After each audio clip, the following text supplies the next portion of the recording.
What's good, everybody, and welcome back to the channel. Today we're going to talk about most of all the books that I read in July, the couple that I want to read in August, and I just don't have a book haul this time for you. I'm sorry. I didn't want to spoil it. I don't really have a book haul for you this time. I have not bought books in a minute. Maybe in August. Who knows? Maybe in August. But let's get started on a reading update.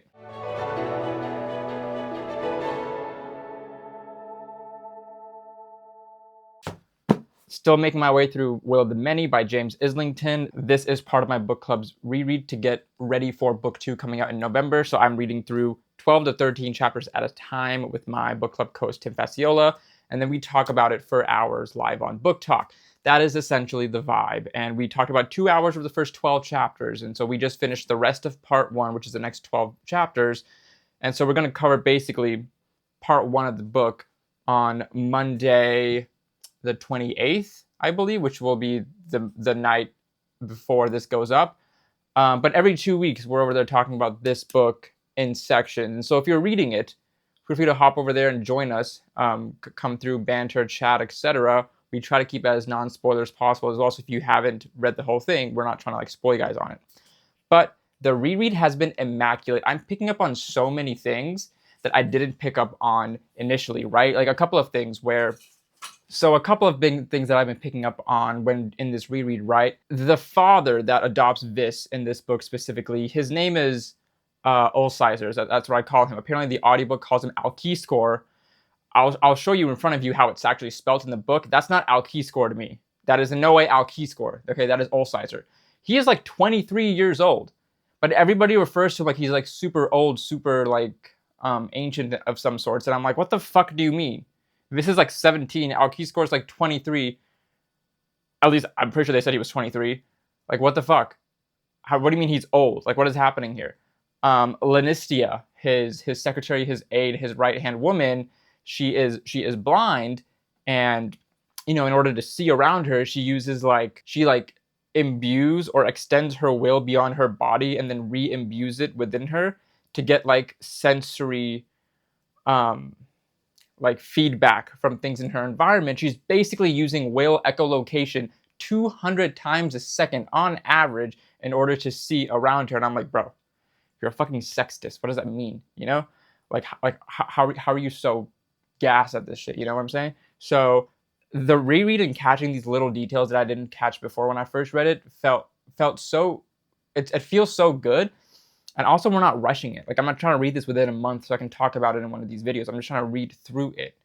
And it's made it much more enjoyable. I'm taking it at my own pace, reading other books along with it, etc.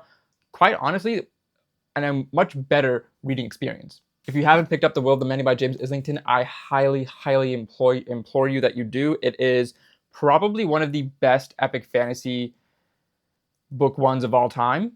And I think this series might be one of the top modern classic type of one of the best modern epic fantasies that we get. All right, let's move on to 2 books that I have talked about before, but I do want to talk about again. I've started reading Dungeon Crawler Carl. And so I wanted to talk about my experience with this and, talk about what I do and don't like. So I read book 1 without the audiobook, right? I know everybody and their mother is like, the audiobook is peak. Jeff Hayes is an amazing audio narrator. He does great with all the voices and all the voice acting and everything. He is just like, this is top tier audiobook, right? And, I thought, okay, well, I'll just read the book and see how I feel. Because I wasn't going to go balls deep in an audiobook. I haven't read an audiobook in 15 years, and I wasn't going to start now just because somebody else is going to tell me about it, right? So I read book 1 without the audiobook, and I thought it was good. I thought it was decent. I enjoyed it. It's a great entry-level read into literary RPG. It's not so technical on the literary RPG gamified side, but it's not so far away from it that it feels like it's just trying to pretend to be a literary RPG. No. This is a very good, palatable, comprehensive comprehensible literary RPG. I really enjoyed that about this. I think I can get my wife into trying to read this book with the audiobook too. So I liked that about it. I liked the cast of characters, right? They all have their little quirks and personalities. They all feel different enough to where they're not all part of the same stereotype. I enjoy the lore and the history and the culture and the different cultures that Matt Dittman has created and is trying to put into this book together. I like the premise of it, the dungeon crawling premise of it. It gives me omniscient reader's viewpoint type of vibes, because I've read that thing for years. This is basically the exact same thing as omniscient reader's viewpoint, but in a more like palatable way. Like, I think omniscient reader's viewpoint is very technical. It's like very like where like so many moving parts. This is much better for somebody before they get into omniscient reader's viewpoint. And that one's also a manhwa. This is a book that could do completely different things. Now, like I said, I did not read this as an audiobook, but I liked it enough to continue. So I was talking to my buddy Bob over on TikTok, and he was like, okay, so did you listen to the audiobook for book 1? I said, no. And I don't know if I want to. Like, I'm fine reading it. He said, don't do that to yourself. It doesn't matter if you haven't read audiobooks in 15 years. This is one of the better ways to experience this book, and just do it. So I said, fuck it. You guys know I got that dungeon cube right there. I said, fuck it, we're going to buy the rest of the audiobooks as well. So I bought the rest of the audiobooks. It was not a good financial decision for myself. I did it the wrong way. I didn't save the money where I could have, but I now have all 7 of the audiobooks, all 7 of the actual books. And so I'm doing a tandem read, is what people call it these days in the online space. It's a tandem read. So I'm reading it and listening to it in tandem.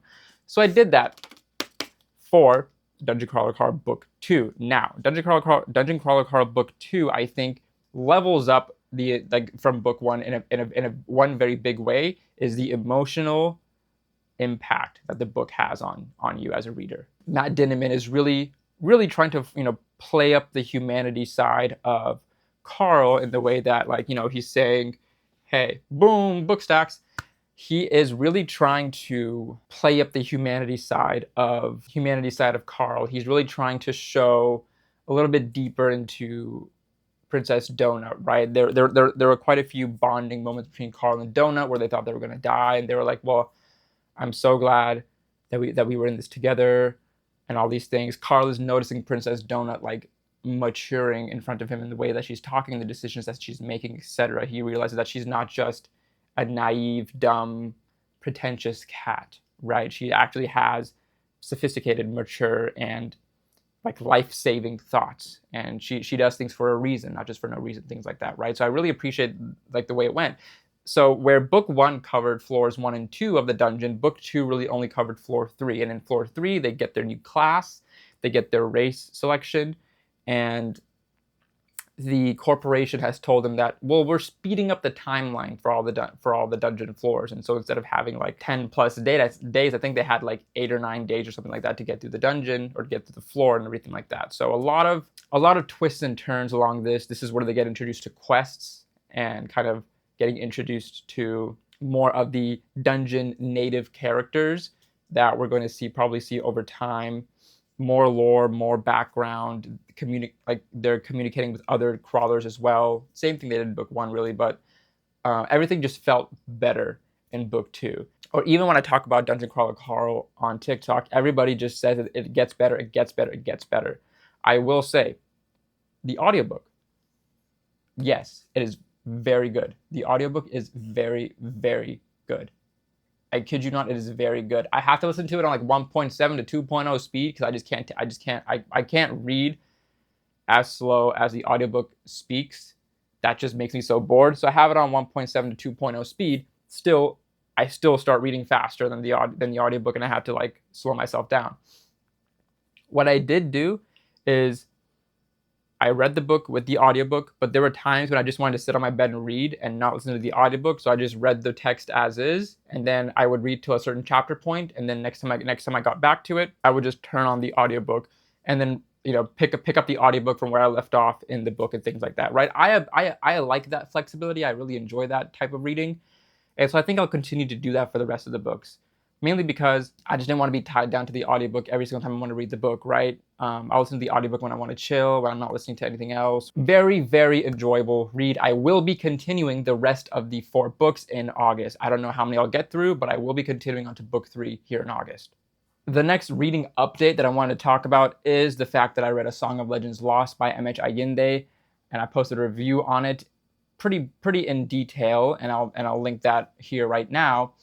So if you want to go check out that one, you can. M.H. Allende's book 1 gives me very, very similar feelings and experiences as reading the Bone Shark series by Andrea Stewart. The storytelling is very similar, and I can already tell that the epic fantasy that MH Allende is weaving is going to be one of the upper tier ones. I don't know if it's going to be one of the best of all time, but I think it's going to really be up there along with some of the big ones. It combines both a sci-fi and a fantasy element to it, where there's been like a technological regression in the society, gone back to tribal times, and the tribes are praying to their ancestors for the ancestors to then imbue their spirits within them, and using those spirits to combat their rivals and their conflicts in the world. It brings the aspect of like Final Fantasy summons out in that way of like, invoking the spirit of your ancestor to come and fight for you because they're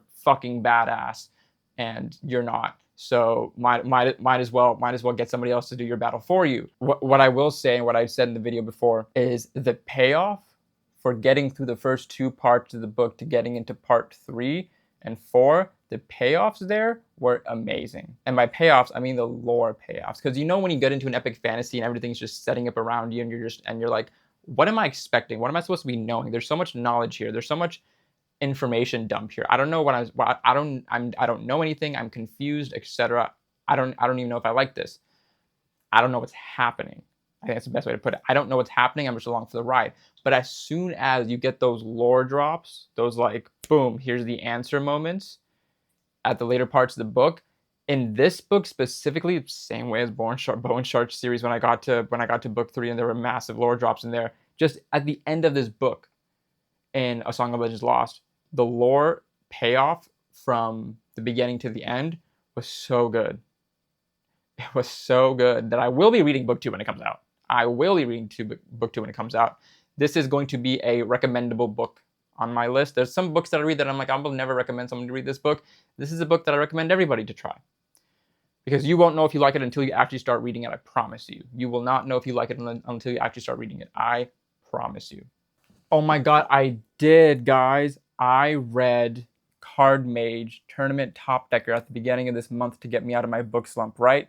Yes, Card Mage Tournament Top Decker. If you're a fan of like just casual fun reads, then I definitely recommend the Card Mage series by Benedict Cumberbatch. As a card collecting enthusiast, as a young battler of my time of Yu-Gi-Oh, Pokemon, Redakai, Bakugan, Chaotic, never really got into Magic, Card Fight Vanguard, like as a young card battler myself, highly recommend you getting into Card Mage, the series. I think Benedict Cumberbatch definitely balances the technical card battling information dump aspect really well with the fantasy story aspect. It's like what I would want out of a fantasy book if it had card battling in it. Highly, highly, highly recommend you guys check that one out. I think it is one of the better fun reads that I've had over the years. It is a book that I think books like that are books that you can go to when you like read a lot of heavy technical epic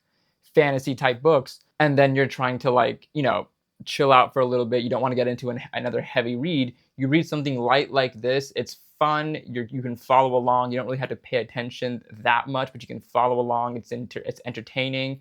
You get a little bit of like that brain work and trying to see like how the card battles work, what cards mesh with each other, like how are they working, visualizing the card battles in your mind, really getting you out of any sort of preemptive slump, and then you can go back into your whatever other reads you want to do. I love series like that, and I want to give credit to Benedict Cumberbatch, Benedict Patrick, for writing this series. I really appreciate it. I'm definitely looking forward to book 3, Card Mage, Fae Cursed Full Decker when it comes out. But this is just a really good series. It's really good. It's really fun. Don't take it too seriously. Just let your mind be open and read it. Okay.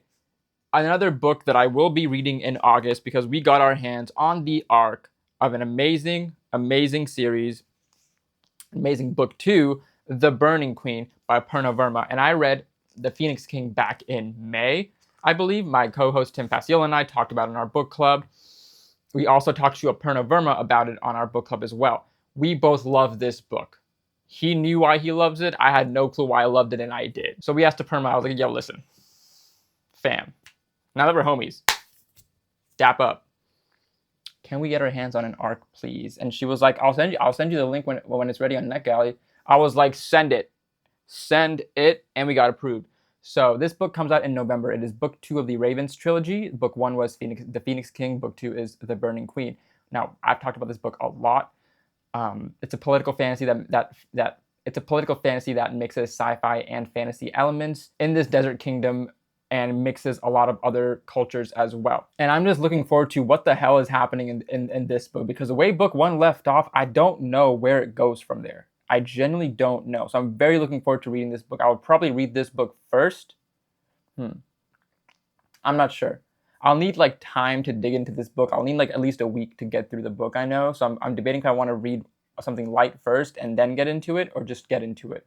I'll figure it out, but you guys will obviously know in the next reading update what I will be reading.